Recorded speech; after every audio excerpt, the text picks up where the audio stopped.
ഇനി നിങ്ങൾക്ക് കാണിച്ചു തരാനുള്ളത് ഈ ഒരു ഹാങ്ങർ ആണ് കേട്ടോ. അതായത് നമുക്ക് ടവൽ ഹാങ് ചെയ്യാനുള്ള ഈ ഒരു സ്റ്റാൻഡ്. ഇതിൻ്റെ ഞാനൊരു ഷോർട്സ് വീഡിയോ ആയിട്ട് സെപ്പറേറ്റ് തന്നെ ചെയ്തിട്ടുണ്ട് കേട്ടോ. ആളുകൾക്ക് ഒരുപാട് ഇഷ്ടപ്പെട്ടിട്ടുള്ള ഒരു പ്രോഡക്റ്റ് ആണിത്, ഞാൻ അന്ന് വീഡിയോ ചെയ്തപ്പോൾ തന്നെ.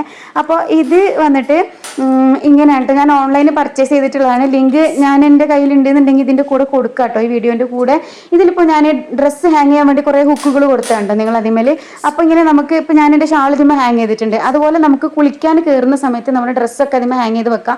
എന്നാൽ ടവൽ ഹാങ് ചെയ്യാൻ അതിന്മേൽ വേറെ തന്നെ സെപ്പറേറ്റ് ഒരു ഏരിയ ഉണ്ട്.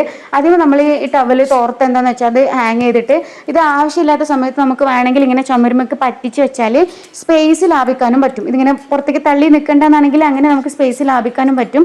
ഇതിപ്പോൾ കണ്ടോ, ഈ ടവൽ നനഞ്ഞ ടവലാണെങ്കിൽ തന്നെ നമ്മൾ അതിന്മേൽ ഇട്ടാലും നമ്മൾ ഡ്രസ്സും കൊണ്ടുവന്ന് അതിൻ്റെ മേലെ കൂടെ തന്നെ കുത്തിത്തിരികെ ഇടേണ്ട ഒരു ആവശ്യം വരുന്നില്ല. കാരണം ഡ്രസ്സൊക്കെ നമുക്ക് അതിൻ്റെ ബാക്കിൽ അയക്കുന്ന ഡ്രസ്സാണെങ്കിലും ഇടാനുള്ള ഡ്രസ്സാണെങ്കിലും ഒക്കെ അതിന്മേൽ അത്യാവശ്യം ഹുക്കുകൾ വരുന്നതുകൊണ്ട് തന്നെ നമുക്ക് അതിന്മേൽ ഇടാം.